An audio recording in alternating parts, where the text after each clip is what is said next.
Welcome to week 27 of Misha and Dianne Watch Santa Barbara. Hello.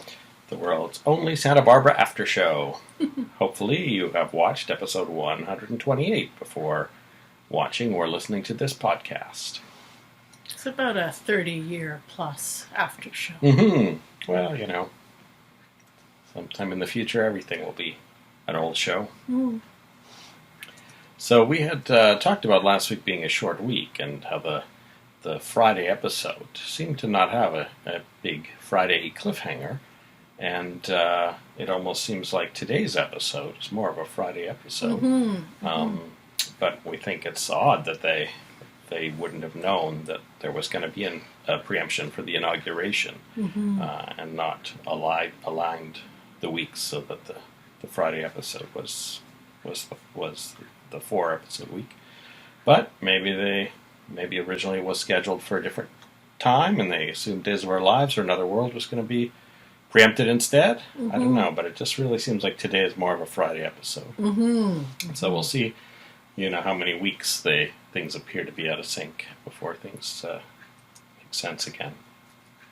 So Mason has gotten the results back from the test of the blood on that white T-shirt that Joe stole from Peter. And he says it's type O blood, so it could match most of the victims. And of course, this is in the days before DNA testing, so that's probably about as close as they could get. Yeah, I guess the same thing was when they blood tested people for paternity. They really just tested your blood type and hoped the two people that were, being compared were different. So that's only 35 years ago. It's shocking the advances we've made, because we've had DNA, it seems like, forever. Yes, that's right. So he gets angry at Cruz for letting Joe, gather this tainted evidence. Basically the same thing Cruz told Joe, but Cruz actually gets defensive about that, and ends up saying that Mason's the one who's going to be out of a job if the killer's not caught. Yeah. So I guess, Cruz being just drafted in doesn't care that much. And we don't really know what Mason's record is in the job he holds. I mean, maybe he actually has been underperforming. He certainly seems to have a lot of time left for all of these various bits of family business and that. Most of the lawyers I know work incredibly long weeks and have incredibly demanding jobs, and I would think Mason's job would be even more demanding than the average workload of an average lawyer. So.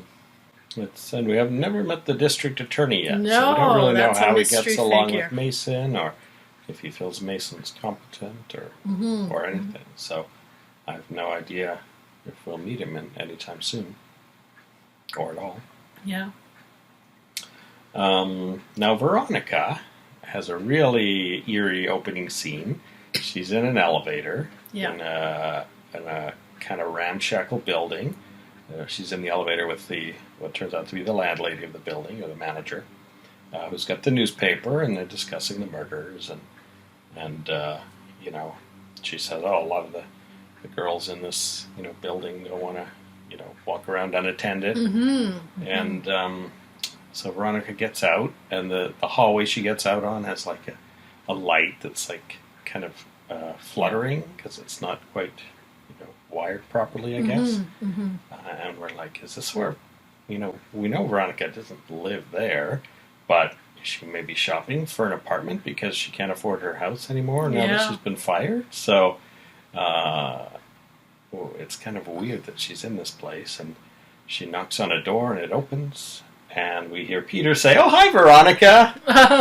And Veronica says, "Boy, I'm glad you're home." So that sounds like famous last words. Well, and I guess this is really the first time we've seen anything more of Peter's apartment building. He seems to be in the same place, which is the little bachelor suite he's had all along.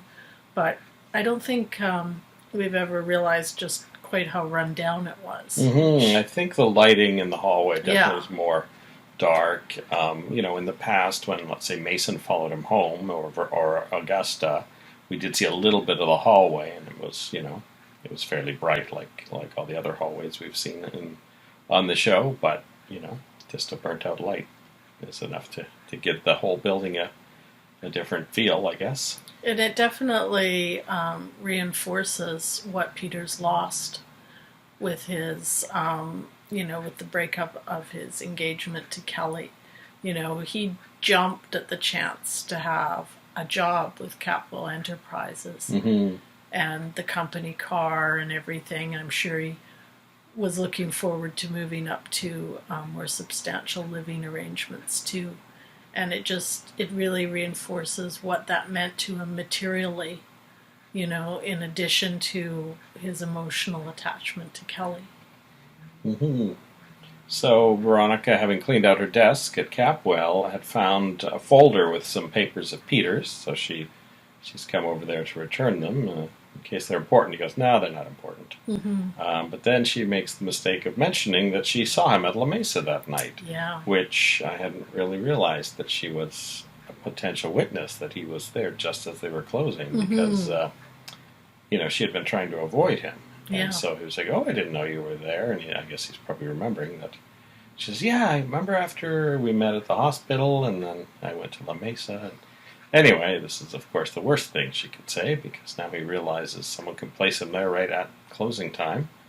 And he asks quite directly, oh, did you tell the police this? Which is, sounds like a red flag to anyone else. And she said, no, they haven't interviewed me yet. Which is interesting, because she was the last customer, or the second last customer. So it's odd that they hadn't had time to interview her yet. But would they have known that necessarily? I mean, because she kind of popped out before she ordered anything, there wouldn't really have been any record of her being there. The only person who served her was Peter's first victim. Well, I imagine that she would have called the police to say, oh, I was there that night if you want to interview me, but I guess she's on a long list, and Monroe's been jaunting down to L.A. to meet Hank Judson and things, so that was maybe a mistake, and then probably put every man on searching for Eden. Yeah, so that's true too. More distractions from interviewing all the people. I think it really shows just how shaken, though, Veronica was, I guess, with her breakup with Mason, because in that scene that she's referring back to, she was trying to avoid Peter. She didn't really want to hang out with him.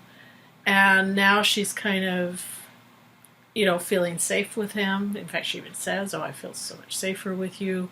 And, she's just chatting to him like an old friend. So I think she views him as a little bit of emotional support right now. So, she goes to leave, and he comes up behind her with one of the stockings he carries around now. I guess they're lighter than scarves, easier to conceal in your pocket. Yeah. But the landlady arrives to complain about the fact he hasn't paid January's rent yet, and February's check is due in 6 days, and they will evict him 3 days after that if he hasn't paid. So anyway, he basically complains about her, which is odd, because, he does owe the money. Yeah, yeah. But during that time, Veronica leaves. So that does tell us, though, that he's actually been renting his apartment the whole time. So it wasn't, he hasn't even had the funds to own a little bachelor suite.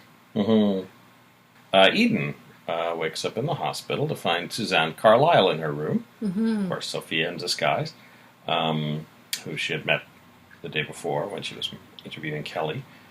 And she somehow manages to wrangle an interview with Eden, even though she's tired. She goes, well, I don't have anything to do till dinner, so why not? So, she interviews him about her time in Europe, and eventually Kelly and Joe arrive, and Kelly seems really annoyed that this woman has kind of forced an interview on her sister, who's clearly not well.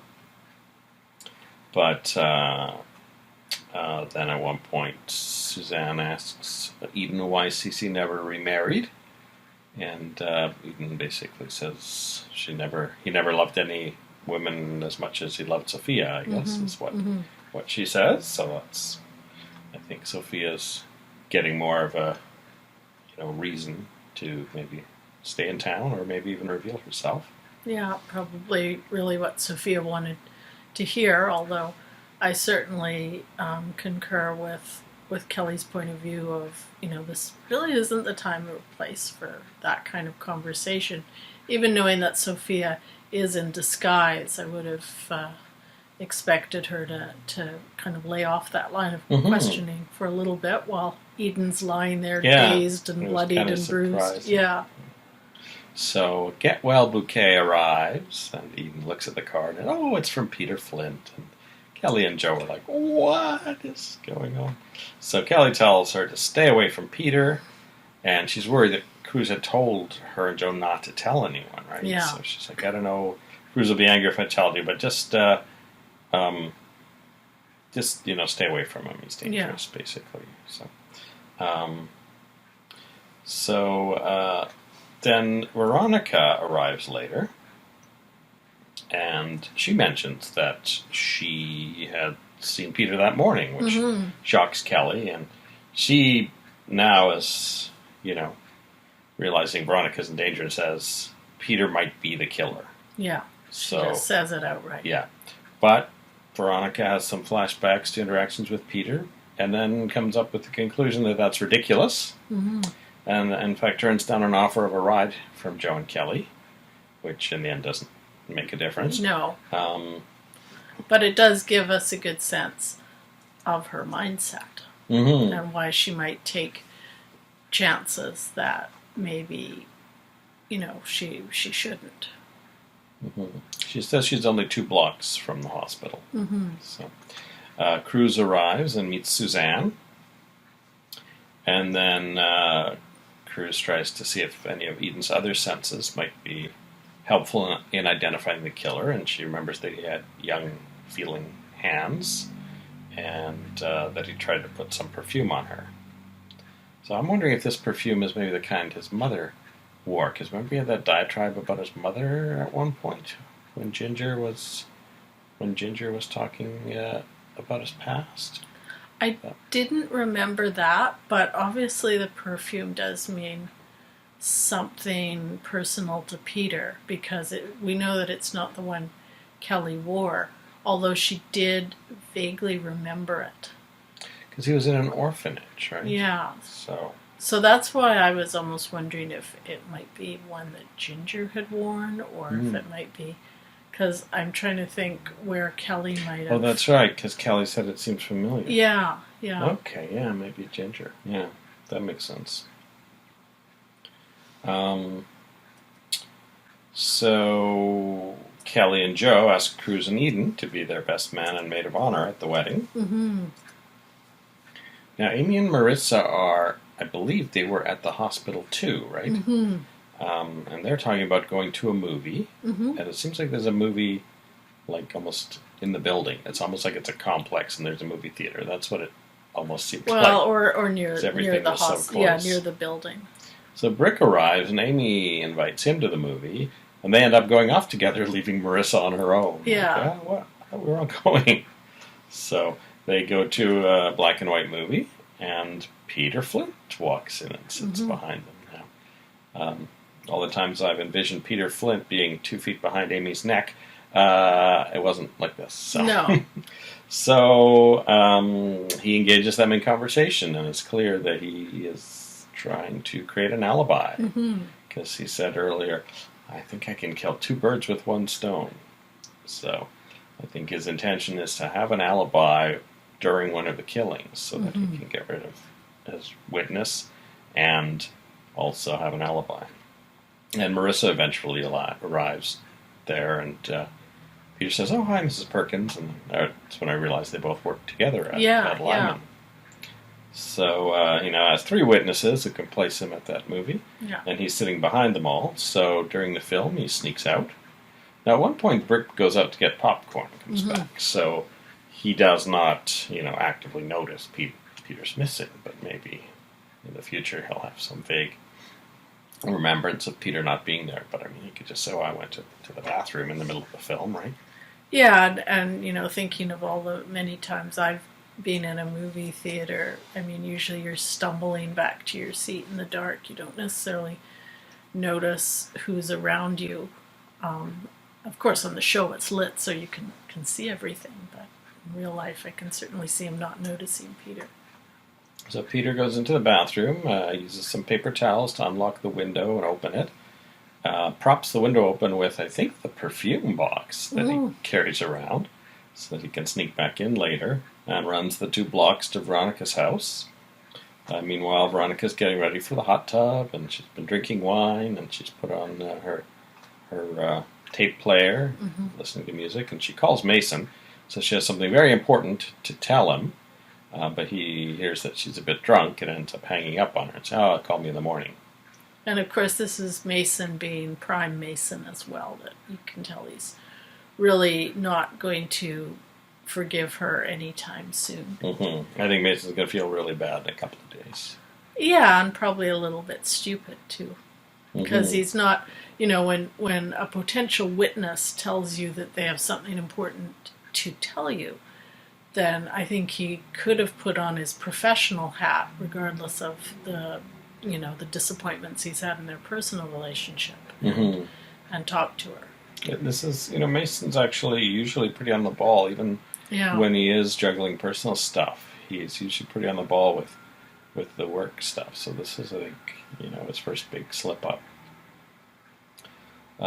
So she, Peter says, "Oh, I hear you told the police I was at La Mesa," or something like that. Or, "No, I hear you're telling people I'm the killer," something like that. Anyway, it's totally not anything that she's done, but she realizes immediately there's going to be a problem. So she hits record on the tape player and starts recording the conversation. And she says, "Oh, yeah, I did tell the police you were at La Mesa that night, so that this will be, on the record if something happens to her." And Peter, she kind of goes behind the hot tub to keep away from Peter, and he says, "Oh, I have something for you," and he pulls out a white carnation.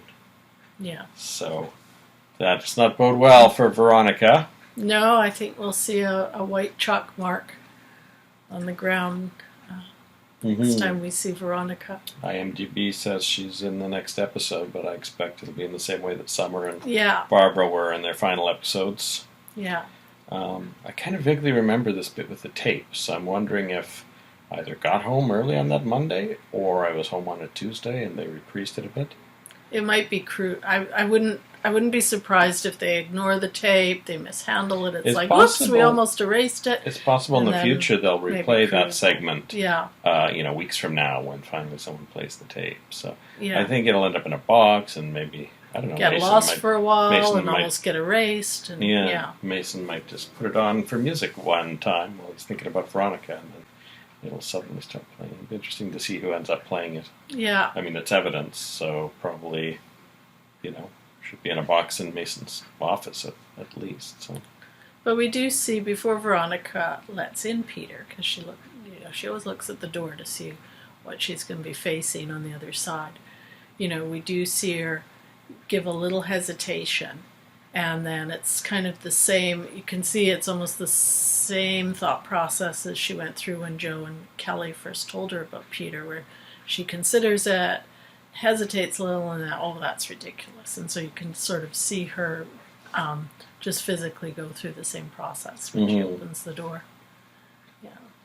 It does occur to me in watching this that even though we know that Peter is mentally disturbed, and it's partly because of his medical condition, really, apart from perhaps the first murder, I don't think he could really plausibly plead insanity for any of these, because he's been very manipulative about all of the more recent ones. Like this one was very planned, as was his abduction of Eden and his abduction and subsequent murder of Summer.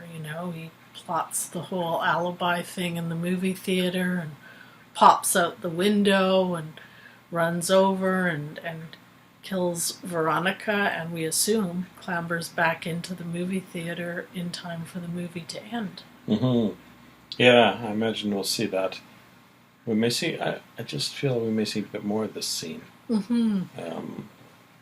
at the beginning, rather than just cutting right to her being dead. But maybe I'm wrong about that. But I think we will see the end of the movie scene where he solidifies his alibi by chatting again with Brick and Amy and Marissa. Now, if he's really out of breath and kind of sweaty looking and that, or if he's, still in a bit of his altered state, that might be something they don't think about too much at the time, but that might be something to break his alibi later on if Brick notices anything is amiss. Mm-hmm. Now, Peter did say he's seen this movie often on television, but likes it on the big screen, so he knows the film if he's quizzed on anything like that. So he might even just mention, "Oh, I really love that such and such scene," to the three after the film, just to reiterate that he's been there the whole time. Yeah. So, the next episode is a Tuesday episode 129. Mm-hmm. So we'll see you after we watch that. Welcome back to Misha and Dianne Watch Santa Barbara. Hello. We've just watched episode 129 of Santa Barbara, originally aired Tuesday, January 29th, 1985. Mm-hmm. Now, they did pick up where they left off with Peter and Veronica around her hot tub. And Peter tells Veronica that he's marrying Kelly. Mm-hmm. And when she points out that he's marrying Joe, he says, no, Joe's in prison. So she realizes he's very confused. Yeah. He says that he's picked out the flowers for his groomsmen and hands her a carnation. So she's trying to figure out a way to get him in public. So she suggests they go out for dinner. But he says he can't afford it. So that sort of goes to what we talked about yesterday about how he's out of money, which makes perfect sense because he had to pay all that money to Ginger, and then he had to, then he lost his job, and then he was in the hospital, so. And I guess that $50,000 Mason gave him also was part of the pot that went to Ginger as well. Mm. Yeah, I don't know. He didn't have enough money to pay rent, so. So he starts to call Veronica Kelly and puts the carnation in her hair, and after the commercial break, Veronica is dead in the hot tub. Peter, at first, is a bit out of it, but then suddenly he goes back into clever mode, and he gets a towel and starts wiping his fingerprints off the hot tub and off the chairs, and he spots the tape player has been recording this whole time, so he plays back the tape, and he says, "Oh, what a nice present," and he actually leaves with the tape recorder. And he also seems to adjust the temperature in the hot tub. Well, I thought it was the bubbles he was turning on or off. Oh, maybe. Yeah, I wasn't sure what he was doing. My thought was that maybe by turning on the heat, he was trying to disguise the time of her death. Oh, maybe. He didn't wipe down that knob, though. No. So, but I think that was the bubble knob. So, yeah. So we'll see if he actually left any fingerprints there or not. He returns to the theater and sneaks back into the bathroom once he realizes it's empty, and locks the bathroom because there's a payphone in there. And he calls Mason from the payphone and plays back the portion of the tape of Veronica screaming and shouting for help. Yeah. So this is clever. Now Mason thinks that the murder just happened at that time rather than 10-20 minutes earlier. And Peter's already, back in the theater, and he leaves the bag with the player out in the alley and goes back into the theater and has bought some popcorn also. And he pretends he's got the wrong row and spills the popcorn all over Amy and Marissa and Brick. So after the movie, he, apologizes for that and says he'll have Amy's clothes dry cleaned. And she says she's not expecting to be wearing those maternity clothes much longer. Mm-hmm.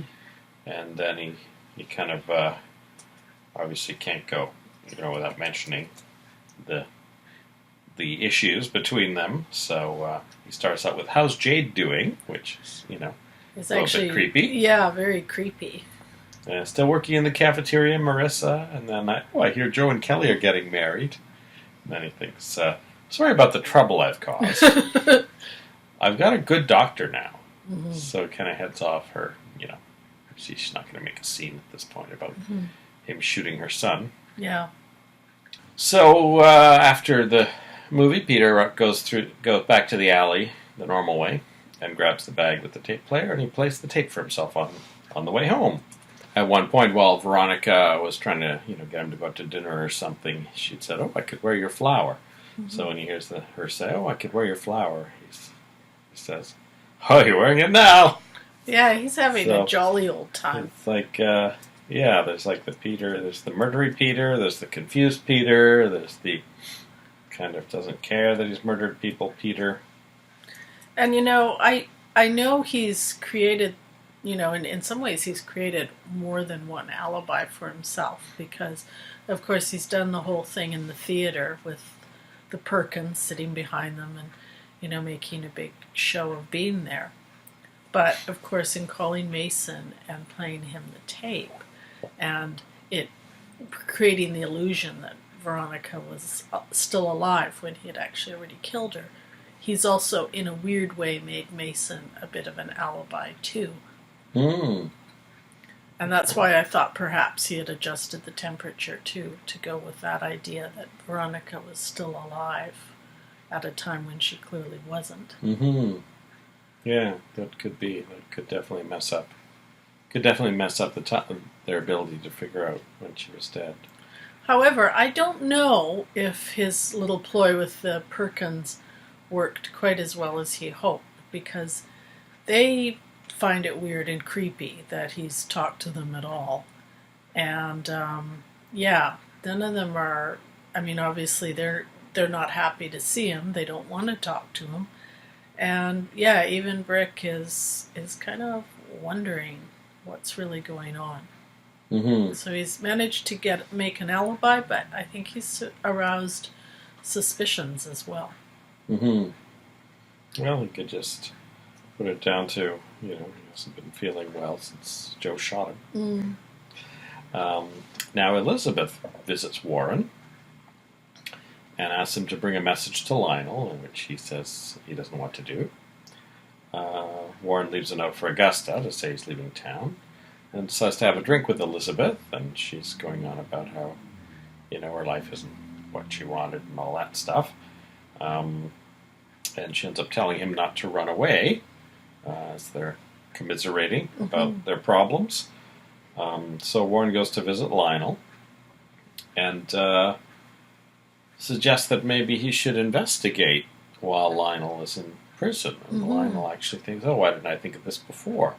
So he tells her everything. He tells her that Dominic is Sophia, and that Dominic knows something about him, so he can't come right out and out her. They have to try and figure out another way to do it. Yeah. That she's pretending to be the Contessa Armonti, but he can spy on her and Marcello.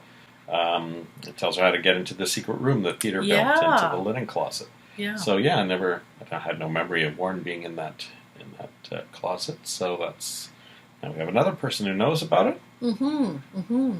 And Elizabeth also arrives to talk to Lionel and tells him that she's just, all the stuff about her paintings are just,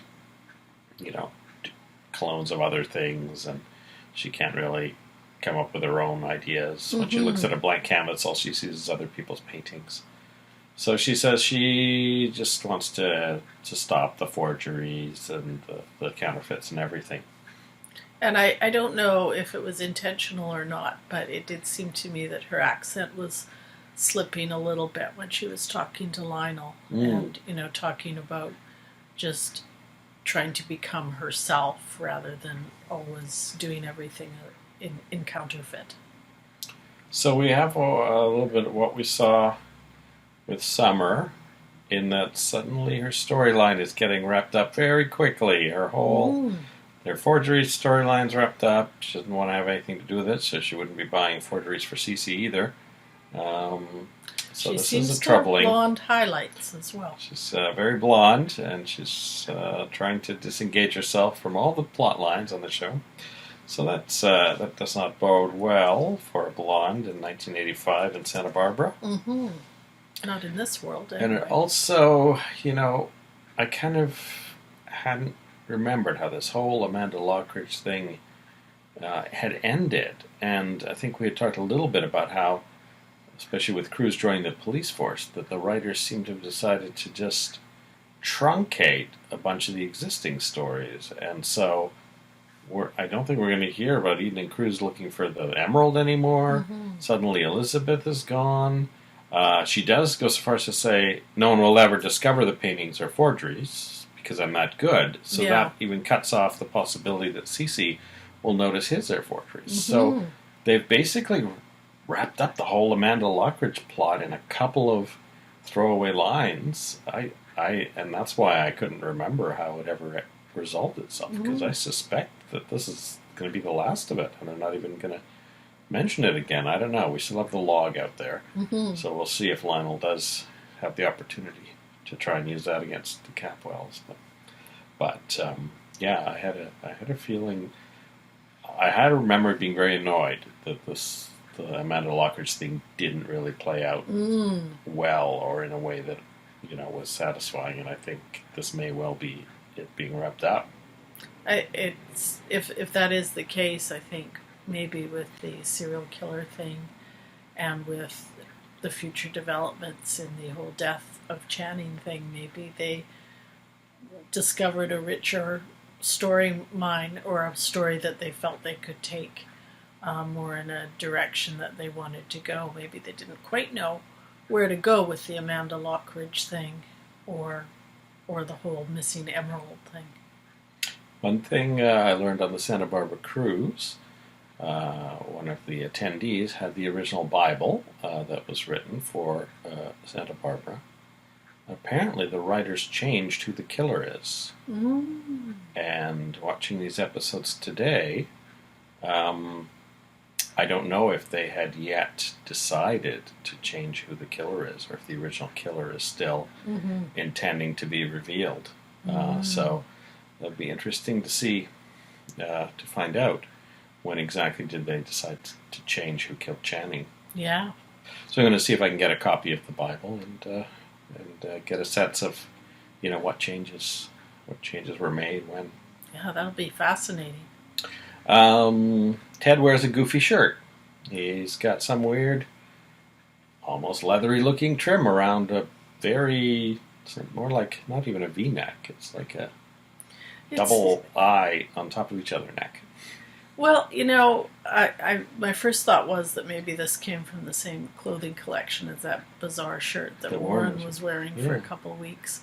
Some weird dark brown color to with the trim. Same weird insets kind of idea. Actually, I do vaguely remember some of the guys I went to high school with having a sort of similar looking shirt around that time, without quite as much weirdness, but with the great big sleeves and everything. I have no memory of shirts like that. So I think that, and it would have been around that time, so I think maybe that was a fashion that was briefly in vogue in the early 1985 period. Of course, Ted's not wearing a mullet like most of the guys I went to high school would have worn, but it did bring back memories. So Ted and Lakin each have plans with other people. I forget who Lakin was going to play with. Was it her mom or Minx? Or I think it was both. Okay.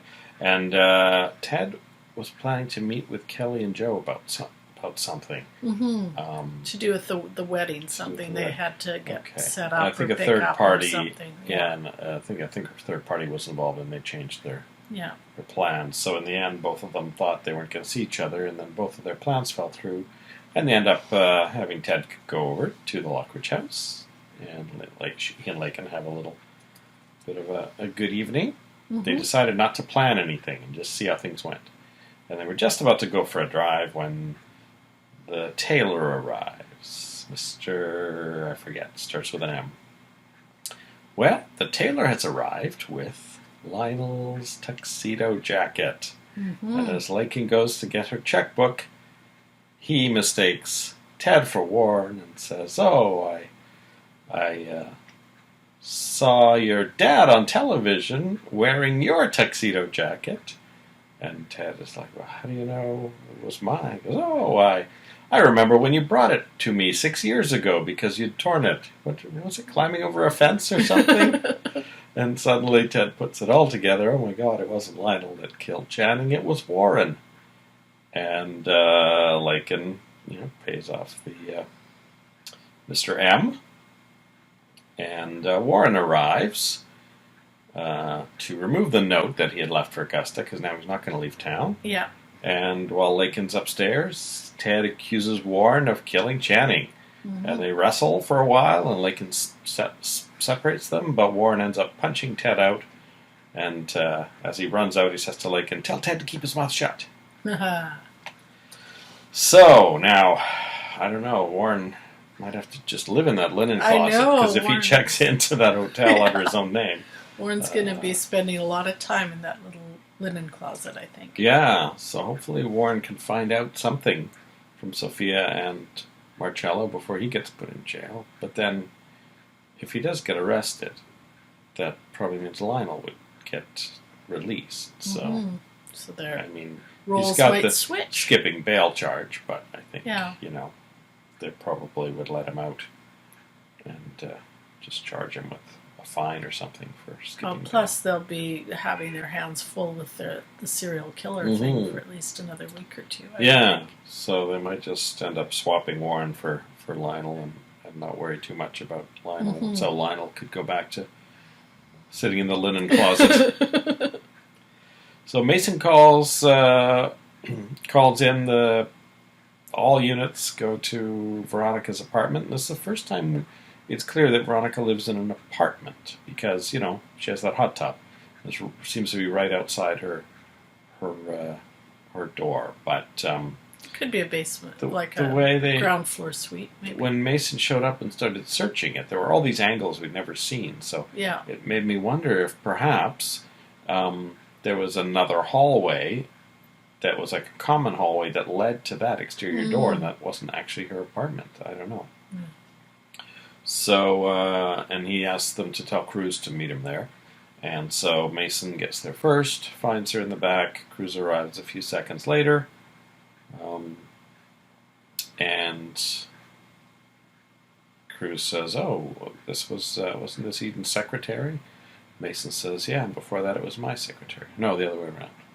Anyway, and then Cruz says, "But before that it was Peter's secretary." That guy's name just keeps popping up. So Mason says, "I want him brought in and bring him in to see me directly." So Mason wants to question Peter personally now. Well, and Mason's also racked with guilt because he realizes that he made a big mistake in just hanging up on Veronica when she might have had something to tell him. Yeah.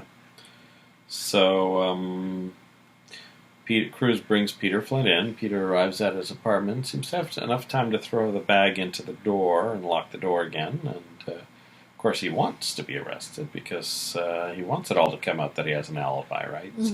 So he insists on calling his lawyer, and they say, "Oh, you can do that from the station." At the station, he's using the payphone and telling his lawyer, "Can't we get an injunction against them to stop harassing me?" And then Elizabeth Beale comes out of the interrogation area, and Peter sees her and immediately starts hallucinating that she's wearing a white wedding veil and that he's handing her a white carnation. So, Elizabeth, bad time to be in Santa Barbara. So she actually says to Cruz that who is that guy? He was giving me a very strange look. Yeah. So if in fact something does happen to Elizabeth, who's all wrapped up all her storylines, that might be, I don't know if it's necessarily evidence. I mean, they already know it's Peter.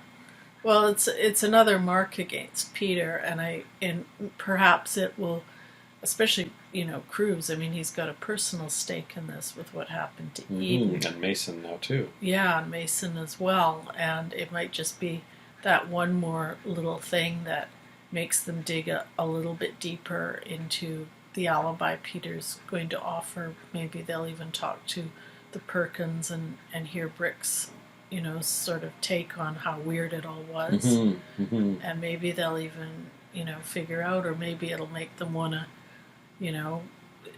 try even harder to find the tape recorder if they put together that was part of it. Yeah, now I think, did we see that tape recorder there before? I wonder if Lionel or Mason knows that she had a tape recorder. Mm-hmm. And if it's missing, I don't know how noticeable it would be, though. So. Well, wasn't it mentioned somewhere that there was the tape recorder going on in the background or something? I feel like maybe Mason had mentioned it, but maybe not. Maybe I'm just. I think someone. When Veronica called Mason, she had been playing the music, right? Yeah. And if she called him at work, mm-hmm. all those calls would be recorded, right? If he's working at the DA's office, so Cruz will probably be hearing that music in the background and then say, "Oh, where was the tape recorder?" Yeah, Something maybe. like that, Actually, I thought he was at home because one of the things we learned, not this last episode, but the one before, is that Mason seems to have sort of covertly moved back into the Capwell house. Yeah, he may be just hiding in the study. Yeah. Warren's living in a linen closet and Mason's living in a study. Mm-hmm. So Mason arrives and says to Peter, I wonder if it's as difficult to strangle a man as it is to strangle a woman. Yeah. So he's definitely, thinks it's Peter and wants him to pay, but Peter says, well, my lawyer's on his way, so you'll have to wait. And this little scene marks quite a distinctive shift in the relationship between Peter and Mason, because in almost every scene together up until this point, even when very terrible things had happened or were happening, like when Peter was in the hospital and so forth, they've always had this sort of cat and mouse playfulness in their conversations. Whereas this time it wasn't there, Mason wasn't having any of that. He wasn't really going to engage with Peter on that level at all. Peter kind of tries to do the usual needling that he does with Mason, and Mason wasn't doing it. This was just a whole another level.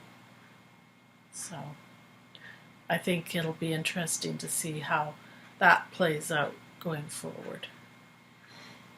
Yeah, I guess so. We'll see the next thing we'll find out is that he has an alibi, so that will actually throw them off for some period of time, I would think. I think the alibi will throw them off, but I think their suspicions and their determination will increase. Mm-hmm. Yeah, I mean, especially if Elizabeth is next. So if we assume 5-day weeks, someone's died every week for the last 3 weeks, and now Elizabeth's already in his sights at the beginning of the week. So. Mm-hmm. And we do have a cliffhanger coming up in a few days. So this would have been a Wednesday episode coming up, although with the inauguration possibly shifting everything by one, it's hard to tell. But we will return after we watch episode 130 of Santa Barbara. Bye-bye.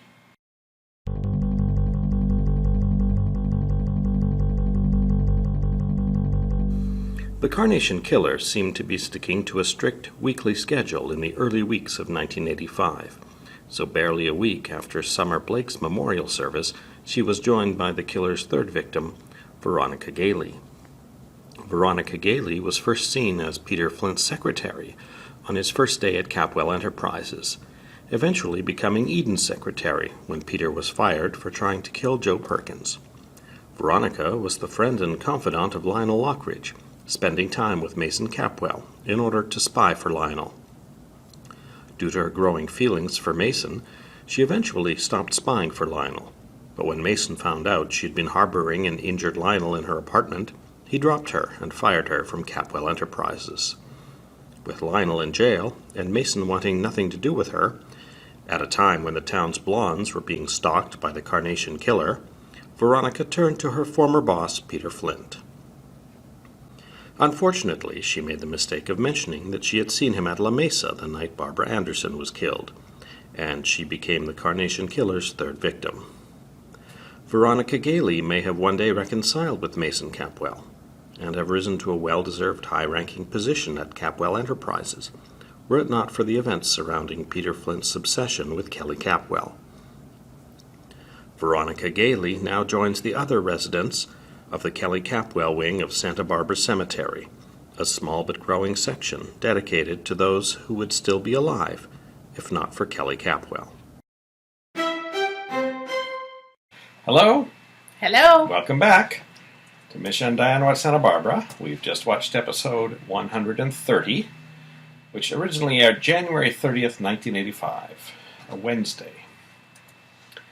And one thing we noticed the last couple of days is that the police station looks different than the one from when Joe was being held for violating his bail and before he got shot by Peter.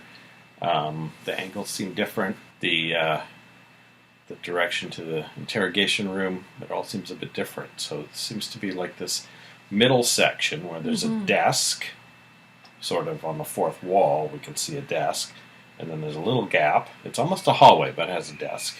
And then there's different things on either side. So I think this is part of the fact that Cruz is now a police officer, and they're expecting to have a lot more scenes happen at the police station. So they've built it out. We see at least 2 different interrogation rooms, I think, today, and another little hallway, and then another hallway with a vending machine and a brick wall. So I think this ties in with what you were saying about how some of the previous storylines seem to have fallen by the wayside or are quickly being wrapped up. And it would seem to me that maybe at this point the writers have decided where they want to take the show in the next phase, and probably this new set is part of that. Mm-hmm. Yeah, definitely with a serial killer, the police station set will be getting a lot of use for the next number of weeks, I should think. Yeah, I think so. So at the Lockridge living room, Ted regains consciousness after his brief scuffle with Warren. He tells Lakin that he has proof that Warren killed Channing, which Lakin does not take too well. No. He starts calling around for Mason and finally finds where Mason is, but Mason's in a meeting, which is, of course, interrogating Peter. So he says to leave word for Mason to wait around for him because he's coming right down. Yeah. Warren calls Lakin and tells her to stop Ted. And Ted actually does stop on his way to the police station to think through, if he does want to tell Mason or not. Yeah. Joe and Kelly are planning the wedding, and it looks like they're working on a seating plan. I thought it was a guest list, but maybe it's a seating plan because the wedding is very soon. And then they see the news on the TV that Veronica has been killed. Yeah. So Joe heads right for the police station before Cruz can stop him. He calls Cruz and says, "I'll be right there." Click. Yeah. So Peter pretends he doesn't remember that he has an alibi. So he's like, "Yeah, well, I saw the movie." And Cruz says, "Well, you were able to, recite the plot of the whole movie. Very convenient. You might have read it in the book." And Peter says, "Or I might just remember it from the first time I saw the movie." He's getting quite cocky. Yeah. And then he goes, "I did see Marissa and Amy and some guy." So this kind of throws Cruz and Mason for a loop. They kind of only half believe it, but as soon as Marissa comes in, she confirms it. Not very happily. I mean, she's not happy to be part of this. Well, she doesn't know why Peter's there. She asks if he did something, but of course they don't say why he's being questioned. But there's only 9 minutes between the time Mason received the call, which was 8:16, and the time Peter spilled the popcorn on Marissa, which was 8:25. Yeah. She said she'd seen the movie, she'd forgotten that she'd seen the movie before and how much she hated it. Yeah. She was just waiting for it to end. So then they get the report back on the time of death, and as you had said correctly, the high hot tub temperatures messed up the timing. And of course, they have no way of knowing that Peter actually cranked it up a bit too. So they may be using estimates based on the temperature it was when they got there, not realizing it was a different temperature before. But they have calculated it as between 8 and 8:45. Yes. So Joe has arrived, of course, and he tells Peter he hasn't gotten away with it yet when when Mason and Cruz say they basically can't hold Peter. But Peter still skulks around a little bit as Joe's using the payphone, and he overhears Joe say to Kelly that he won't be home for an hour. Yeah. So while Joe's spending time trying to figure out how long it takes to get from Veronica's place to the Rialto Theater, Peter sneaks over to Kelly's apartment. And he gets into the building. Doesn't seem to have to pick the lock, so maybe it's one of those buildings where anyone can get in. But then he gets into the front door very easily. Now, did he have a key or something in his hand, or? Well, because it opened like almost immediately. Yeah. So I don't know. Maybe Kelly left it unlocked without realizing it. It could be. I mean, it is an apartment complex, right? So it might be that the door is open between certain hours, and then afterwards you need a key to get in or something like that. So Kelly's asleep on the couch. He sees that through the window before he goes in. And then he's like stroking her hair, and he's talking quietly to her and wandering around. And suddenly there's a knock on the door, and Peter hides in the coat closet. Yeah. And it's Cruz. And he's very annoyed because he says he didn't hear the deadbolt when Kelly opened the door, and he didn't hear the chain, and there's a guy wandering the streets that's after people. So she says, I just didn't want Joe to have to, knock to get in. So Cruz says Joe would be happy to wait for you to open the door. So Cruz discloses that he figures that Peter does have a solid alibi. And Kelly says she's kind of happy that it's not Peter. With all that's gone on. Well, I mean, she was engaged to him and ready to spend her life with him at one point. So, that's a pretty terrible feeling to think that someone you were about to commit to could be capable of such things. So, Peter overhears all this. So, Joe arrives and tells them that he's been timing the distance between Veronica's place and the Rialto Theater, and that he would have needed an extra 20 minutes. Now, this is obviously a different writer on this day, because yesterday they quite explicitly stated it was 2 blocks, and Peter was shown running. Yeah. And now it's a 29-minute car trip or something. Yeah. So it's kind of dumb, because they could have left it with it being on foot, and it still would have worked just as well. Regardless, though, it may turn out, especially when they figure out that, about the tape, that Joe's bit of research will help them pin it down. Yeah, it's useful information once they realize something once they is start wrong. trying to put it together and think of the tape, or start thinking of ways Peter might have done it. So they talk for a bit, and then they decide that they're hungry and take Cruz out for a sandwich. Yeah. So before leaving, Peter leaves a carnation for Kelly on her dresser. So that's lovely. Kelly and Joe come back later and, of course, see the carnation and freak out.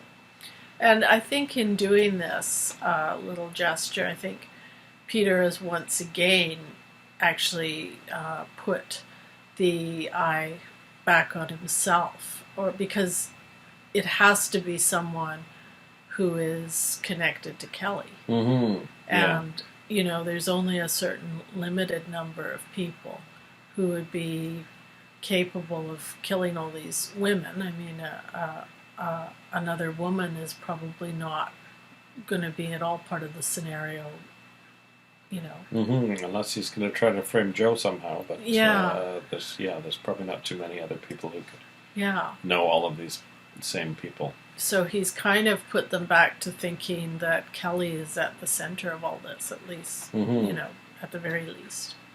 Yeah. Cruz and Mason do theorize or discuss the potential that the Veronica's killing is a copycat to try and explain why Peter has an alibi, but they say it doesn't look like a copycat. Yeah. Now Lakin arrives at the police station and surprised that Ted hasn't arrived yet, because he's on the beach contemplating. Yeah. So she tells Mason, I don't think he was that sure about coming, so he's probably gone. Why don't you go home? Yeah. I mean, she's really only delaying things. Well, I guess she hopes she can talk Ted out of it, but Yeah. Mason decides to wait. So Lakin's sitting there. She sees Mason get up and says, "Where are you going?" "I'm just going to go get a soda." And so she sits down again. And when he's at the soda machine, Ted comes in. Mm-hmm. And they go off to a meeting room where they can talk quietly and or talk privately. And he says that he's arrested an innocent man, that Lionel did not kill Channing, that it was Warren. Mm. And Lakin, of course, has realized Mason's been gone too long and has actually found the meeting room and hears this. Yeah. And she bursts in and tells Ted that he's destroyed everything and runs off. And it did occur to me, actually, when she comes down to the police station, Mason's like, "Why are you here?" And yeah, he's very suspicious about why she's there. But, her dad's there. So it seems to me it's actually not that unreasonable for her to be there and visit her dad or whatever. But it seems like she's clearly trying to But yeah, she keep doesn't try Ted to do that. and Mason from talking. And, Mason's very clever and he knows. Yeah. There's this whole issue with, the Lockridges are keeping secrets, and Ted sometimes, finds out secrets. So I think he's more anxious to talk to Ted and wait for him when Lakin does burst in. Yeah, that's true. He might That have just probably gotten- arouses his suspicions even more. So Warren is at the Capitol Hotel, and he gets into the secret room right away, and he spies on Marcello and Sophia, and hears them talking about framing Lionel, and then he overhears Sophia agonizing over whether or not she should stay in Santa Barbara and see her children. So at this point, Marcello mentions the wedding is in a few days. So that's, we're thinking February 14th, and it's January, 30th? So a few days, it's like 15 days away, based on the assumption it's Valentine's Day. And I think Sophia is trying to talk herself into staying. Because when Marcello goes to bed, she's going back and forth, and she says things like, "Oh, I really can't go." But Marcello would like her to just come home to Europe. So Warren feels he's got enough and takes off. Now, that maybe doesn't turn out to be the best decision, because he will be out in the open, especially if he tries to talk to Lionel. And, of course, we know that Mason has been alerted to the fact that he is perhaps really the prime suspect in Channing's murder. No, I don't think he would think that Lakin was necessarily successful in stopping Ted. That's he told her to, but I think he'd be wary, because he knows Ted's had it in for him for a long time. So Peter arrives home with a newspaper and takes a sheet, the front sheet, and wraps the tape, the cassette tape, in there. So the bag was sitting there in right by the door where we thought he had thrown it, even though we couldn't see it last time.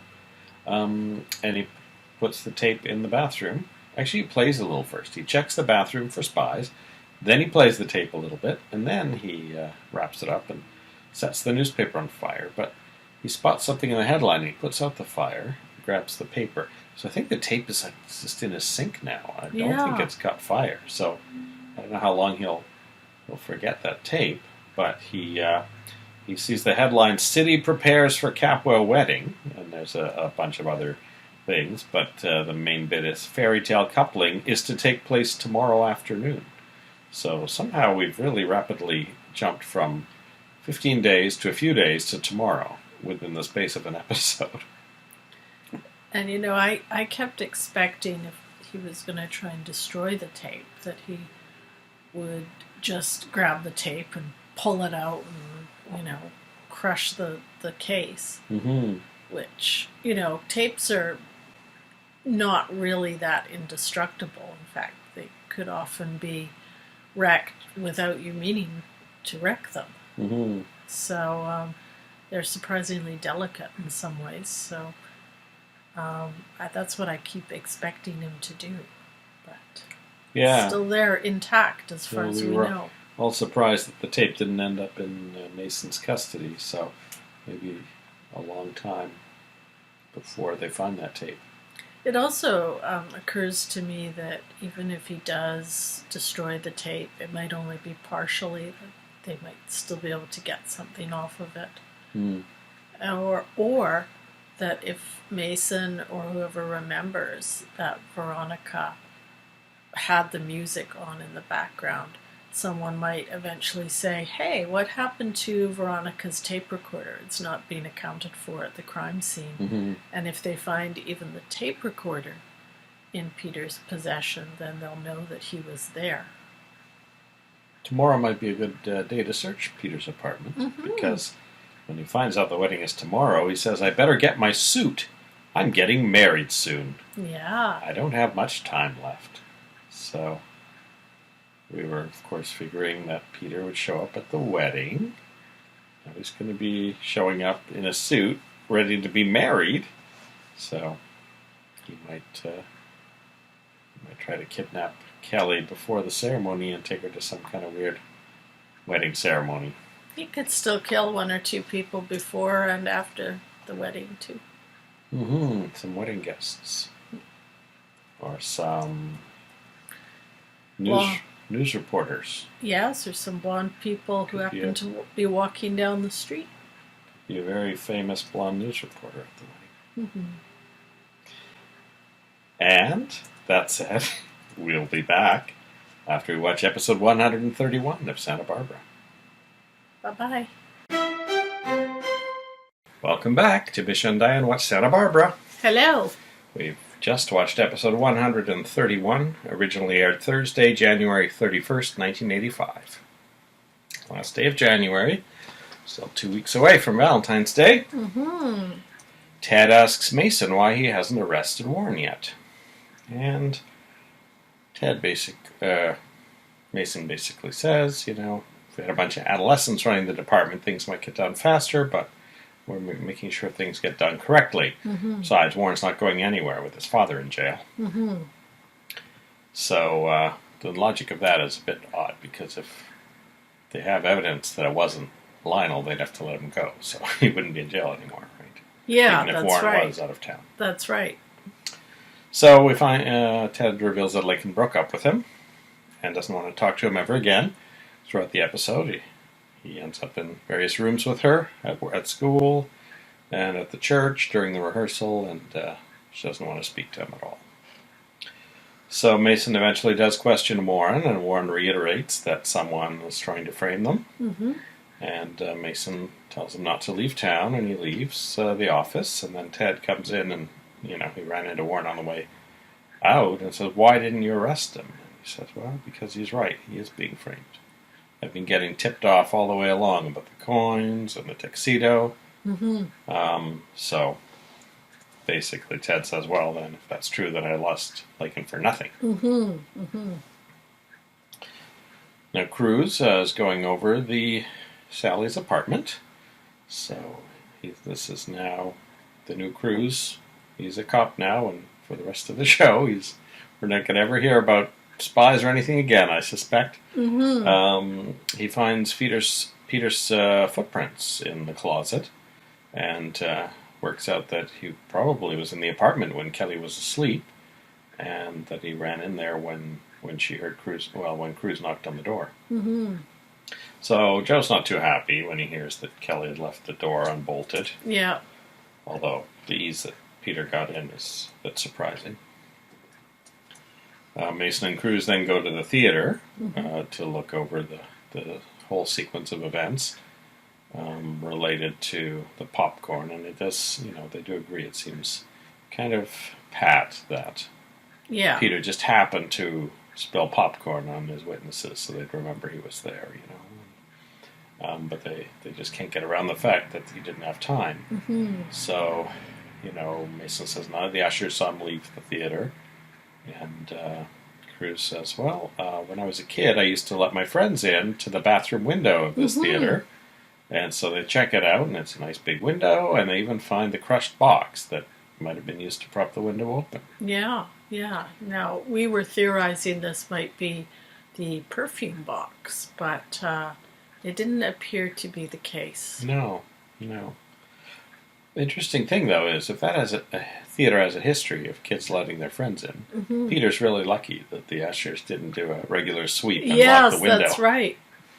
So they go to Veronica's, and Cruz says, Mason, you've been here before. I want you to see if anything's been disturbed or removed. And he talks about how Veronica used to like to have a drink and listen to music, and that's when he realizes that her tape player is missing. Mm-hmm.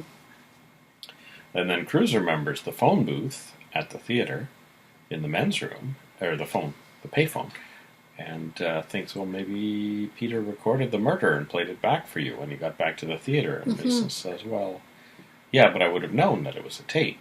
Yeah. So other than that, Mason's in on everything else, but he doesn't think that was a tape of Veronica.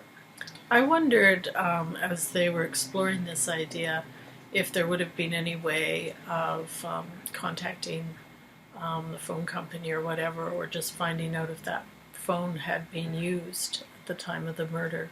Yeah, I don't know. That was sort of around the transition time between phone calls not being, logged at all and everything becoming computerized, where they would have been able to record that. But even then, I would suspect they'd only keep records of long-distance calls, because that would be a lot of data to have to keep for no reason. Yeah. So it's probably not something that was recorded unless it was a special type of phone, like a satellite phone or something, where they would need to be billing people. Although payphones, maybe they're in a separate class where they would record the history of the calls, just for their own, planning purposes of where to install payphones and things. So we'll find out if that's something they end up checking into. Yeah. Now Peter spends most of the day getting ready for his wedding. He washes up, and the tape is not in the sink when he does that, so we don't know where that tape is. He and Phantom Kelly have a shower. He's fantasizing that she's gotten into the shower with him. Well, he does actually bring out the tape recorder then, doesn't he? Yes, but he doesn't play the tape. No. So we don't know where the tape went. I thought he put the tape in, but we don't hear it. He put a tape in. Oh, put a tape in. Right. Okay. But I don't know if it was the same tape. Yeah.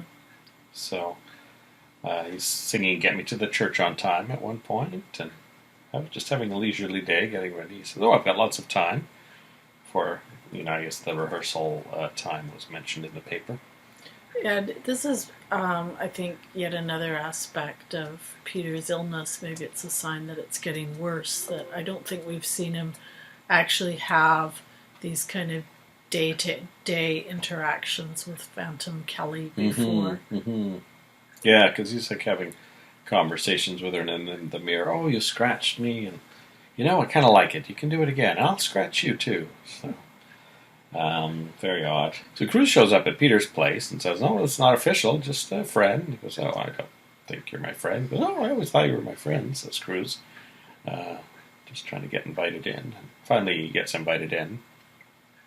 And he says, "Oh, I ran into your doctor, and he was saying you're quite sick." And he's saying, "Oh, I'm fine." He says, "Well, he says you're not taking medication, and you need to take your medication." And Peter basically says he doesn't need it, and he doesn't want Cruz, talking to his doctor or any of that stuff. And then Cruz spots the tape player through the door of the bathroom.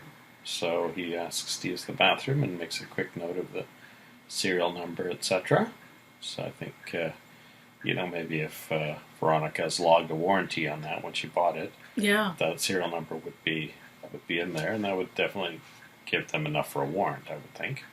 That would be the kind of thing Veronica would do. I think she would be very attentive to that kind of paperwork.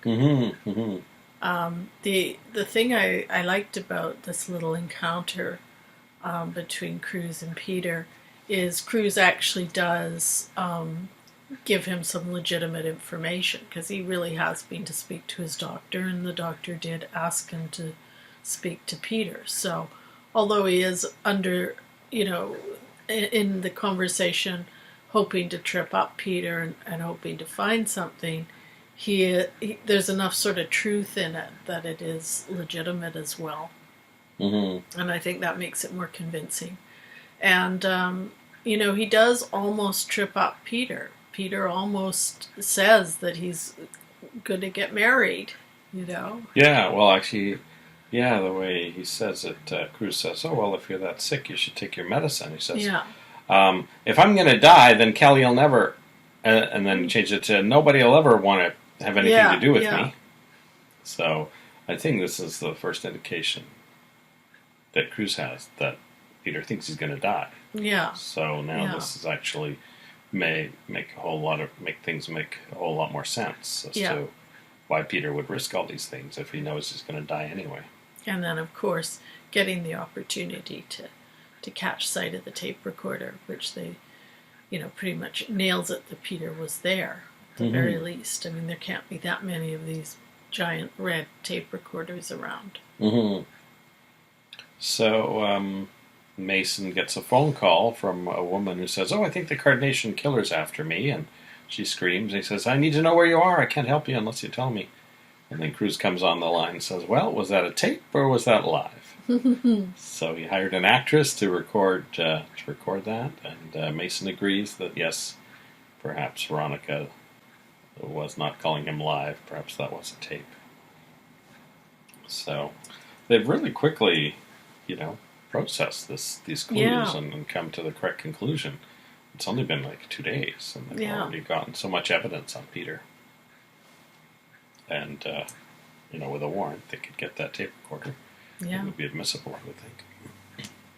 Now, Kelly and Joe finally get to the church after all day of talking about getting to the church to do the rehearsal. Lakin shows up because she's a bridesmaid, and she's just sitting there alone for a while until we see that Peter's hiding behind a pillar. Mm-hmm. Then Ted arrives and sits on the opposite side. And when he tries to initiate a conversation with Lakin, she runs out. And then Ted says to Kelly and Joe, "I can't do this today either." He leaves. Yeah. So it's just Kelly and Joe, so they kind of do their own rehearsal. And he starts singing "Here Comes the Bride," and she says, "Oh, I'm going to have Jeffrey Osborne sing me down the aisle." So this is, I think this is one of the artists that we're always hearing, on the jukeboxes and things of Santa Barbara. So I wouldn't be surprised if Jeffrey Osborne was going to be at the wedding. Cross-promotional opportunity. Mm-hmm. And this goes to something which I didn't mention yesterday. But when they were going over the guest list, Joe was commenting that there was so many, high-end people on Kelly's side coming. And I was wondering if he needed to brush up on certain things. Mm-hmm. And she said, "Well, do I need to brush up on stealing cars for the people you're inviting?" Implying he's only inviting people he knew from prison. So, this reminds me of something that's going to happen next week, related to the wedding that I recall that was heavily promoted on another show that there was going to be a guest star. It wasn't Jeffrey Osborne. There's going to be another celebrity showing up, presumably either as a guest or working at a wedding that has so many celebrities at it. So I think we're going to at least make it to that day. Yeah. So Peter, while he's watching Kelly walk up the aisle, suddenly fantasizes about him being up there in a tuxedo. Yeah. And her coming up the aisle in a completely black wedding dress. Yeah. And he lifts up her black veil and gives her a white carnation. So this is foreboding and foreshadowing, perhaps. Mm-hmm. And then later, when Kelly and Joe have left, he's seen praying in the church, and then he does his own rehearsing for the wedding. Mm-hmm. He had overheard Kelly telling Joe, "Oh, it's a good thing Gina was able to get permission for me to use the choir's cloakroom to get into my dress." When they're looking at the layout of the church, and so Peter says, "So my wedding's going to be in the choir's cloakroom." So I think he's going to marry himself to Kelly somehow sometime after she gets ready for the wedding, but before she walks down the aisle. So I think some weird stuff will happen at that point based on the way they're setting up these pins here. I'm predicting Kelly will go missing just around the time that they're looking for her to come down the aisle. Yeah, it's a very soapy thing to have everyone Yeah. ready and turning. The music, Jeffrey Osborne will sing a song, but she won't show up. And Yeah. normally someone walks her down the aisle, so I would think Peter would have to knock out CC or something. It would have to be, you know, where all of her attendants have already left the changing room, and then CC arrives to walk her down. That would be the least number of people for Peter to take out of the way. So I think he might have to knock out CC. Well, I'm sure we're going to get to see, if not the full cast, a large portion of the cast for this wedding. I hope we see Jade again, because it'd be nice to see all the Perkins. And as we know, Contessa Armonti is planning to be at her daughter's wedding. So yeah. maybe she'll run into several cast members. And we know that Danny's going to be part of the wedding party as well. That's right. Joe mentioned Danny was going to be one of his groomsmen. Probably, I mean, the only ones who probably won't be there will be Augusta and Warren and Lionel. I don't know if Lakin will bail on being a bridesmaid, but it's interesting that Sally Taylor has not been mentioned as a bridesmaid or maid of honor. And of course, Dr. Tony, I haven't seen her in half a year, but she was Kelly's best friend, so it's interesting that she's not at this wedding that, 6 months ago everyone was waiting for to be invited to. So that's a bit of a shame that we can't have that continuity thing. So the last line of Peter's vows is, "As long as we both shall live." So we'll see how long Kelly and Peter are happy together after his fake wedding and presumed kidnapping. And we'll see if it's just Kelly who's in the line of fire. I mean, there's still lots of blonde women who, could end up as damage along the way, I guess. Yeah, even on his way to the cloakroom, he might encounter some wedding guests. But he keeps saying, "Oh, I just want to be with you one more time, Kelly." So this seems to imply that he wants to rape her and kill her. So that is... But he keeps imagining everyone else is Kelly and doing that. Yeah. So we'll see. And we'll see what other manifestations of Peter's illness are shown as well. As you say, the hallucinating, that he was interacting with a phantom Kelly was a new aspect of it. So we'll see. And I mean, as he's not taking any medication, he could be getting worse. We'll see who survives the Carnation Killer when we watch episode 132 of Santa Barbara. Bye. Bye-bye. Welcome back to Misha Dianne with Santa Barbara. Hello. We've just watched episode 132, originally aired Friday, February 1st, 1985. And this felt like a Friday episode. Yep. 2 amazing things happened at the end, so yes, it's possible that this was definitely now in sync with the calendar. Now Kelly starts out having a nightmare with Peter's floating head telling her things while a giant scarf strangles her. Yes, and it's very blurry, which could partly be the copy that we're viewing, but I think it does have some special effects added to it. Because anyway. at first I thought she was wearing a purple dress, but when I watched it again, I see she is wearing white, but there's a purple light shining on her. Yeah. So Peter's head says, "You're not getting married, Kelly. Not in this life." So that's kind of a Dark Shadows-y scene, wasn't it reminded me of Dark Used to have that a lot on Shadows, Dark too. Shadows. Weird dreams, dream curse. Eden later complains to Kelly about Gina's involvement with the wedding when they discuss the fact that Brandon is the ring bearer. And a box of carnation arrives, which Joe dutifully brings to Kelly. And of course, it's full of carnations. And there's a card that says, what does it say? This is the most important day of your life. So, Which sounds innocent enough, but in the context of what Kelly's been through, and all the suspicions that she has of Peter, it actually can sound a little bit sinister as well. Mm-hmm. And it's weird that Joe was kind of clueless. Well, I guess maybe there's a lot of people sending flowers, but he brings it up and says, "Oh, I want to know who's sending my wife flowers." Mm-hmm. So it's as if it didn't occur to him that they were from Peter. Yeah. Even though he's just recently left her flowers at home. So I actually find Joe's attitude kind of interesting all through this, in that throughout this episode he's kind of acting like he didn't need a big wedding. Whereas we know that he point blank refused to have a small ceremony, just private in a chapel with 2 witnesses. Mm-hmm. So. He's constantly going on about, do we need this, which is so bizarre. Yeah. I mean, it's like obviously 2 different writers wrote it. Yeah, because he was the one holding out for a big wedding last month. Or they fired the whole writing staff in between the 2, I don't know. Yeah, that's one of the sort of strange little things that have come up. Yeah, it's kind of goofy, like the change from Peter running to Veronica's to using the car. Mm-hmm.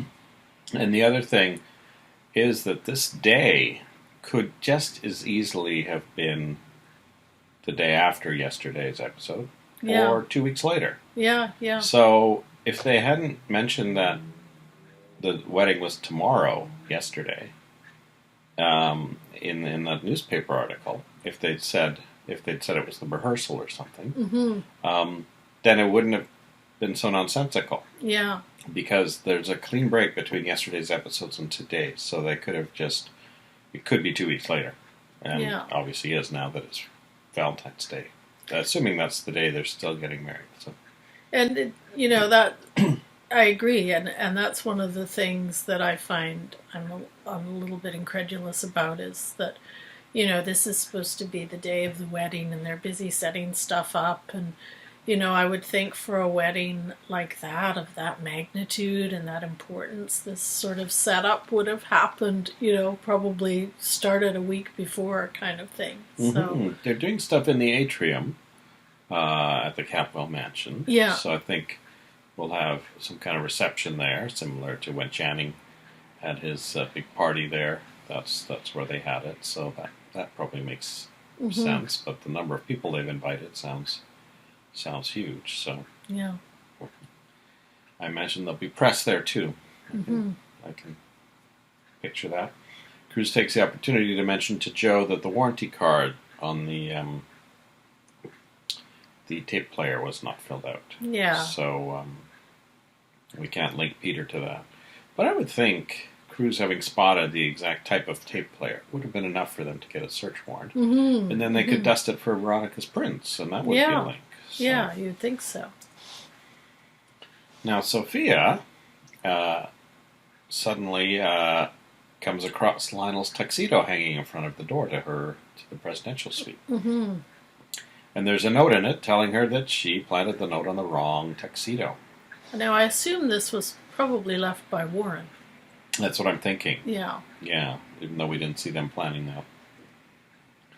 So, and then Lionel calls her and also mentions, so you put the note on the wrong tuxedo. So I think he and Warren have been colluding on how to do this. Too. And insists she come to visit him. So she thinks he's lying about the tuxedo at first, which is silly because Mason can tell her that, they have it. Mm-hmm.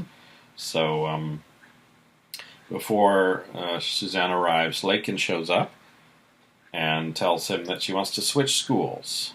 And obviously that it's over with Ted, but he thinks it'd be silly of her to switch schools over that. So talks her out of that. Mm-hmm.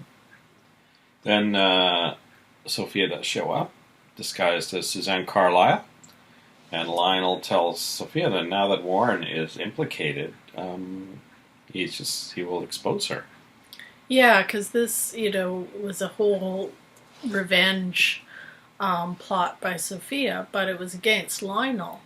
And I think that it's really, especially for Lionel, crossed a line now that it's actually going to affect his family. Mm-hmm. So he basically tells her she has to reveal herself to her family, or she says, I need some time to reveal myself to my family. Mm-hmm. She tries to get 2 weeks, and he says, no, that's way too much. Mm-hmm. She says, well, Kelly's getting married today, and then they'll be in their honeymoon for a week. And so he says she can have 10 days. Yeah. So it sounds like things will be coming to a head with the Sophia reveal. Mm-hmm. Then we see our friend Peter Flint show up at the church in the cloakroom that we heard about. It's quite roomy. And he has some flowers there. They are carnations, and he finds a nice vase. He says, she loves carnations. Now I've got to find the right spot. And then there's the bleep, bleep, bleep music in his head. And then he says, flowers for my beloved. Flores para los muertos. Which, of course, translates to flowers for the dead. So, yeah, he's very dressed up, too. He's in all his best suit. He's in a beige suit. Yeah. Which actually is a bit of an odd color when you think of it for a February wedding. That is true, yeah. Suzanne Carlyle phones to try and force an interview with Eden. So, well, let's finish up that interview we had. How about today? So my sister's getting married.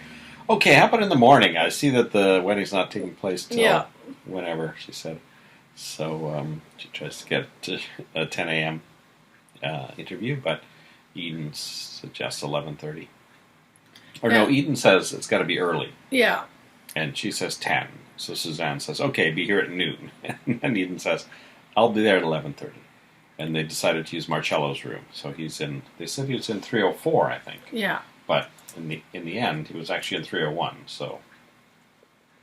Well, I think Eden's actually being very generous at this point in granting an interview, because I think most people, even those who are not wealthy and powerful, would definitely view this as an imposition, especially at the morning of a huge wedding like this. Mm-hmm. You know, if I think of our wedding, you know, we were running around all morning, and it definitely wasn't a big deal like this one is. So I think it shows quite a bit of moxie on Sophia's part to even be asking this. And I sort of wonder why, you know, she's so anxious. So it turns out that Eden asked Cruz to look into her. Yeah. And Cruz says, yep, her credentials are fake. None of those newspapers she said she worked for had ever heard of her. So Eden tells Cruz that Suzanne Carlyle looked a bit familiar to her. Mm-hmm. So she's going to go to that interview to find out who she is. Yeah. It's a very Eden move. Arriving early, she runs into Marcello. Mm-hmm. And just for a second appears to recognize him. At least that's what I pictured. She kind of started when she saw him. And then he says she can wait there for Miss Carlyle, and when he leaves, he stops out in the hallway and has a flashback, and we see Marcello and Eden sitting side by side at a roulette table somewhere in Europe, presumably Monte Carlo or something. Yeah, I would assume Monte Carlo. And she steals one of his chips, and she manages to get him to give it to her as a gift by hiding it in her bra and saying that if she can find it, he can have it. So this is interesting. I think it won't take Eden long to remember that that she met him before. That seems like quite a memorable thing, unless he was doing that constantly during her 5 years in Europe. Yeah. I mean, anyway, he definitely remembers it fondly from the look on his face. Mm-hmm. So this may be part of that time when Sophia was tracking Eden that they mentioned briefly a week or two ago. Mm-hmm. So inside the room, Suzanne starts to ask questions, and Eden says, why don't you just come clean? I know that you don't work for any of those newspapers. And she says, oh, well, I'm just a writer trying to get an interview, and she says, and your name's not real either. Well, I'm actually trying to write a biography on the Catwells. And then Eden says, well, why would you just interview me and Kelly? That doesn't make sense either. So eventually Eden cuts to the chase and says, take off your glasses and your hat, and we can see who you are. And Sophia manages just like with Lionel, to do quite a runaround for quite a while in that room to avoid taking off her disguise, and she tries to get out a couple times, but Eden blocks the door. Eden's quite a bit bigger than she is, too, so that helps. And eventually Eden grabs her hat, and the wig comes with it, and the glasses get knocked off. And I guess Sophia covers her face for a little while, and then realizes she's probably not going to get out of there without Eden seeing her face. So she says, "Why couldn't you have left it alone, Eden?" And turns. And then Eden says, "Mom." Oh my God, Sophia. And this scene made me think that when Sophia struck the bargain with Lionel earlier in the episode, where she says, "Well, give me 10 days and I'll reveal myself to my kids."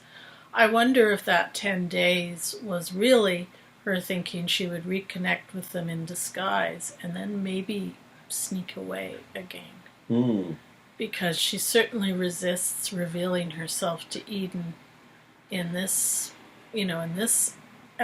scene.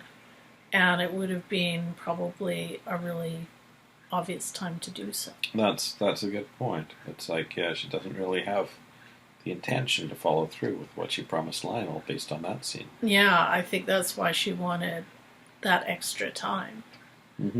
But obviously that didn't quite work out. I mean, when she saw Ted, it went very smoothly. It went really exactly the way she had intended it to. And he didn't, ask too many questions or look at her too closely or anything like that. But she definitely met her match with Eden. Yeah, the one with Kelly went well too. And even the brief talk with Cece. So yeah, Eden's actually the last one to meet her. Well, Mason hasn't yet. Yeah, I think she would have met her match with Mason definitely as well. And of course, Mason was older, so he might have he might have recognized her faster as well. Now Mason is in the interrogation room with Lionel, and even though he's just told Ted that Lionel's probably being framed, he says to Lionel, "Yeah, well, all this evidence about the wrong tuxedo just makes me think that you and Warren worked together to kill Channing." So he's still trying to needle Lionel, even though he knows full well now that in the end, Lionel and Warren are going to go free for this. Yeah. And he's, in no hurry to let Lionel out of prison. I would think, though, that he could really only hold Lionel there for so long if, his evidence has fallen apart. Yeah, I mean, he said he interviewed the tailor, and so he knows the tuxedo was Warren's. So at that point,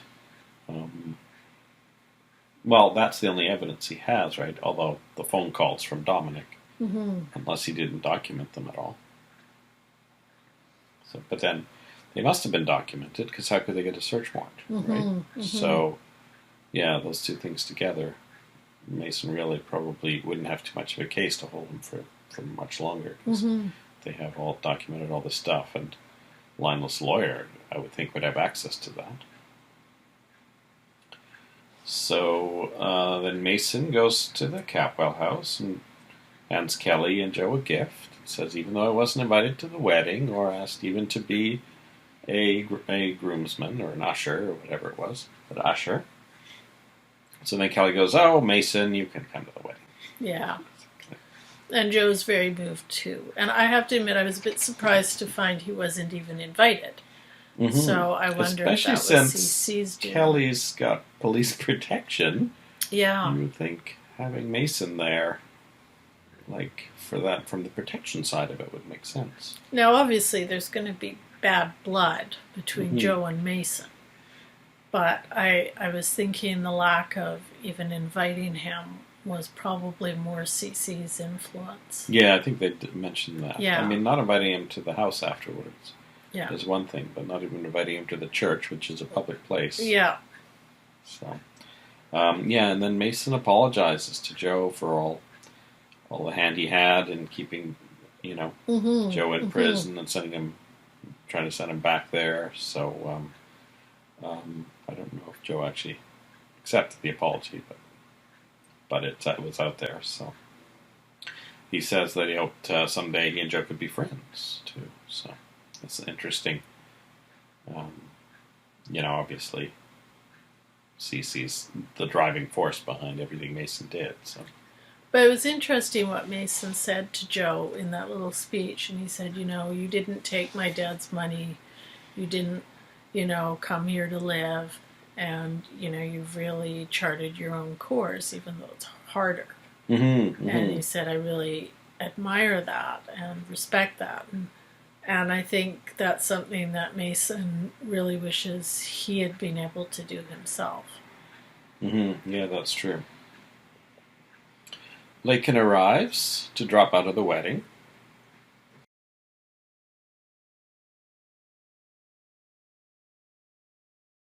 Maybe Sally Taylor does have a slot in that wedding party after all. I'd be interested to see if Amy and Jade are part of the wedding party, or if they are just there to watch. We haven't seen Jade in a long time. No, I hope we do see her again. So Joe and Kelly finally get to the church, and Kelly said, I thought Eden would be here. So she and Joe are in the cloakroom all alone, except for the guy hiding in the corner, Peter Flint. So Joe leaves Kelly alone in the cloakroom to go find the minister. So they're really not that good about keeping Kelly under guard, because they talked about having more police show up at the church, and I'm thinking they should have a policewoman with Kelly 24 hours a day and just have her standing there, standing guard. Well, it really strikes me too, especially towards the end of this episode, how much Kelly is alone, and obviously that's partly to move the plot line with Peter along. But if you've ever been part of a wedding party at all, or gotten married yourself in a ceremony, I mean, it's all hustle, bustle, people around. There's not really a lot of quiet moments. Mm-hmm. It's always his last-minute decorating to do and organizing of, handouts and people being told where to stand and guests arriving early and having to be directed wherever. So, although Kelly does look at her watch and say, it's too early at one point, and then starts putting on some eye makeup, but it's clear that they're quite early. But typically the bride would be off maybe with the bridesmaids getting her hair done and that's right, getting dressed and talking to various relatives, people kind of looking around for something blue if they're going to be doing a sort of traditional thing. So when they were at the house, they said it was 3.5 hours to the ceremony. Yeah. So Joe goes to find the minister, and while she's doing her eyes, Kelly just senses that someone else is in the room. Even though Peter hasn't really budged from his weird alcove that he's found. So she gets up and looks around the room. She checks the curtains, which obviously there's no one behind, but as she turns away from the curtains, she spots the little vase of carnations that Peter left there earlier. And I guess she realizes, wait, if he was in here before we got here, he might still be in here now. And she turns to the door and shouts, Joe, and then we get a freeze frame. So we will see what happens to Kelly if she manages to make it out the door, or if Joe actually hears her, or if Peter comes running. Yeah, I think there might be a couple things that could happen. I guess the most obvious is that Peter pops out and sticks his hand over her mouth and drags her off. And then we start, the whole Kelly being kind of held by Peter kind of thing. I mean, he must have a plan on how to grab her and how to get her where they're going. So. But the other thing that occurred to me is that they do mention in this episode that although Joe and Kelly are going to go to Lake Tahoe for their honeymoon, they actually will have a night at the Capwell Hotel, courtesy of CC first. So it did occur to me that maybe this is all a bit of a red herring, and that maybe the wedding will actually, with with various stresses along the way will actually happen, and that most of the action with Peter will happen afterwards at Right. the Capwell Hotel. He can When in the they secret room. Yeah, when they think that they're free and clear, and everyone's a little disturbed that they can't find Peter, but they're on their way to Tahoe the next morning, and that's when maybe Peter will strike. That's right. And if they think Joe and Kelly, like if he does something to Joe, and everyone else will think Joe and Kelly are in Lake Tahoe for a week, they might not even realize Kelly's missing for a week. If he, depending on what he does to Joe. So that's one thing, and that, it also occurred to me that might explain a little bit this weird timing we were noting, just at the beginning of this podcast, that suddenly this wedding seemed to get moved up really quickly. But if they're trying to capitalize on all of the sweeps, maybe they actually want to get the wedding over with quickly. So we can have a month of Kelly kidnapped. Yeah. Makes sense. So that's my second theory about what might happen next week. And what do you think about the Sophia revelation? How will Eden demand to tell the rest of the family immediately, or will Sophia talk her out of it and say, "Can you wait till after Kelly gets back from the honeymoon?" Or yeah, I think Sophia might try to talk her out of it, just because I think, it's a lot, what with Peter the stalker around and Kelly getting married. And obviously it's going to be a devastating revelation, especially to Ted. So I think that Sophia will talk her into not revealing anything. And, she'll probably, I think she'll talk Eden into letting her reveal it in her own way. Mm-hmm.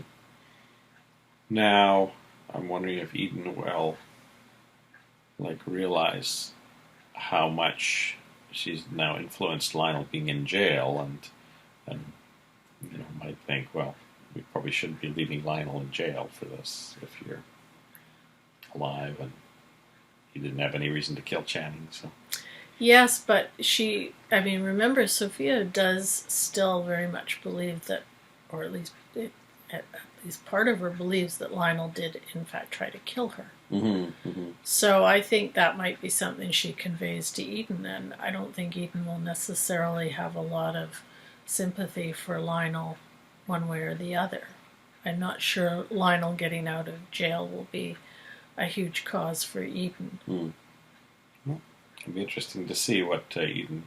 But she does have a soft spot for him too, of course. So who do you think the next person will be to find out Sophia's alive? Oh. We've had a Lockridge and a Capwell find out. Well, we've got two Lockridges who know. Oh, that's right. No one knows. Yeah. And Eden knows. I think Kelly will be wrapped up in her own story unless Eden decides to tell her. But that is assuming that Eden and Kelly get a chance to talk before Kelly gets kidnapped by Peter. Once Mason finds out, a lot of things will start unraveling. CC, maybe? Maybe. We haven't seen CC for quite a while. No, he's been off. And I kind of feel like CC needs to develop his relationship with Gina a bit more. Because I could see a potential for maybe Sophia just getting ready to tell him and sort of rekindling that, and then it turns out he's getting together with Gina. So yeah, he and Gina should get closer a bit longer before Sophia tries to break them up. Yeah. So I don't know. Maybe Cruz. But he's not a Capwell. Yeah, I don't know.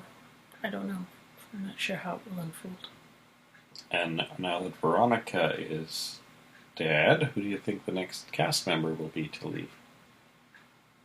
Someone we haven't seen yet, that's not a cast member yet, comes and goes quickly, or an existing cast member? Well, I'm going to go with the first one because that was a really intriguing suggestion that I wouldn't have Well, that's thought what of. happened with Was her name Barbara? The first.